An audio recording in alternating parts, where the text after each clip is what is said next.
everybody. So today I pulled this guy out of our sketchbook. This is the Waterdrop wallet, the Raindrop wallet, whatever you want to call it. But I've had this one in the sketchbook for a long time, and I've always wanted to make it. So I made a pattern. It's a couple bucks on the website, and we're going to make one today. This one is one that I made just to test the pattern out, and then I have some pieces cut out, and I have to cut out the last piece. So it's basically just a reverse on one side or the other of the same Waterdrop shape that acts as a thumb slider. And I would suggest using 3 ounce for pretty much everything. You can put a little stiffener in this middle piece here if you want. I didn't, but you can if you want to add some structure. So this is some olive Valdebrana, and then I'm going to use some yellow Cedric as well. And the hard part about this wallet is just this little cut here. Just make sure to use a really sharp knife and go slow, and it's pretty easy. And you can always, if you want to, grab a Sharpie or something round and some sandpaper if you don't get it perfectly round. And it's kind of like a sanding block, but for round shapes. So just kind of go like that, and you can sand out any of your sins, if you will. So now that I have everything cut out, I've already done on this one, but I'm just going to paint. So you want to finish the inside edges, because obviously you can't do that after you sew it all together. But this is a pretty straightforward wallet to make. So we're just going to, it's probably going to be a short little tutorial. But I'm going to do all of these edges in brown, and then we'll burnish them real quick. And with this design too, you can always use, I'm using one of each of the shapes. They're reversed for each side, just to be a little more interesting. But of course you could just use 2 of these or 2 of these if you wanted to. All right, so I have, this is the Valdebrana, and this is the Cedric, and we're going for a very autumnal vibe with this one, I guess, huh? Match with your sweatshirt. As it's 100 and some odd degrees inside. So the first thing we're going to do is just going to glue these together. Now, like I said, if you want to put a little stiffener in there, if you're using sort of floppy leather, something that doesn't have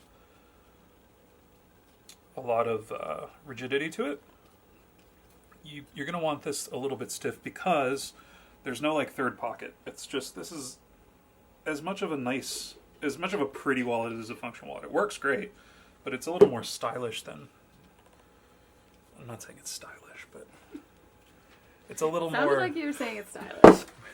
It's a little more about the look than the function, which is not how I normally design, but you know, sometimes you just want a jazz it up. Nice looking wallet. So I would make this piece as rigid as you can, because it does help with the function of the wallet. You don't want this to be too floppy.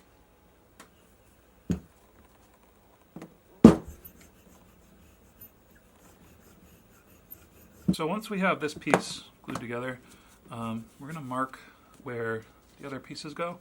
I'm going to use the pattern piece because it's the pieces, because they're all open, are a little floppy.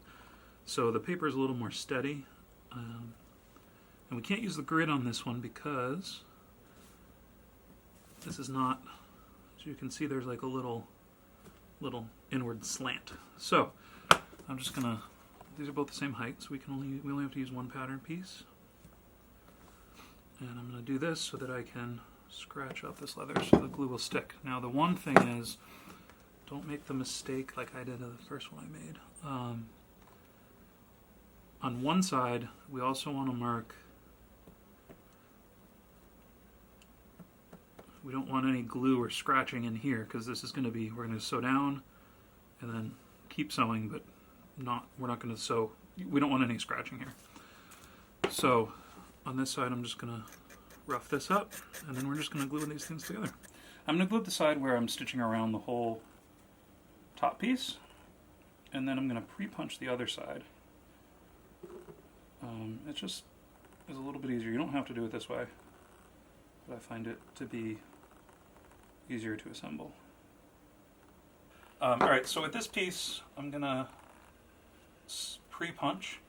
So I'm going to go down and around, and I'm going to mark my stitch line just till there. I don't want to get any of this up curve. And I'm going to do the same thing on the other side. I'm going to use 3.85 millimeter stitching, stitching chisels. And then all I'm going to do is I'm going to hang one tooth over and punch. And that's going to get us the perfect spacing all around because we're going to do the same thing on that so everything will line up. So we're going to glue this side down and we're going to punch it before we glue the other side down, which, remember, is pre-punched.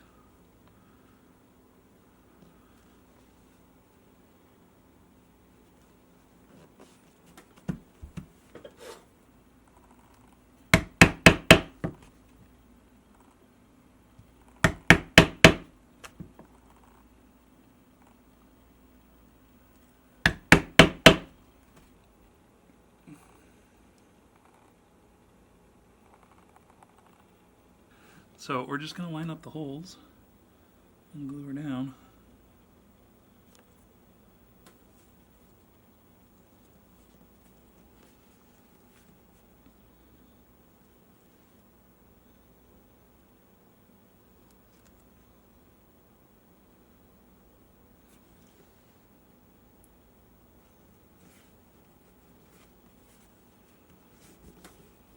So when we hit this spot, I'm not going to go over, I'm just going to stay under. So I'm just going to lift this up and bring my stitch through like that.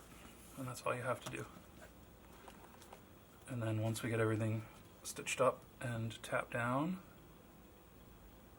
we'll be good to go. I also just realized that I forgot to punch. I want to stitch all around. Since we have everything stitched, I'm going to do a quick little edge job here. I think I'm going to go with a little bit of a dyed edge. And I'm using my mixture of Phoebing's Pro Dye. I'm doing like 3/4 light brown and 1/4 light dark brown. So first, we'll just do our beveling here. And this Valdebrana, we know Cedric edges nicely, but if you haven't tried the Valdebrana, it's really, really nice as well. Then I'm going to do a quick sand with, no idea what this is. This is like 300 grit. And I'm only going to do like one coat as best I can of this dye, which I know is 3 coats, but because I want to do my best to like have the layers come through a little bit, just have it like tinted brown.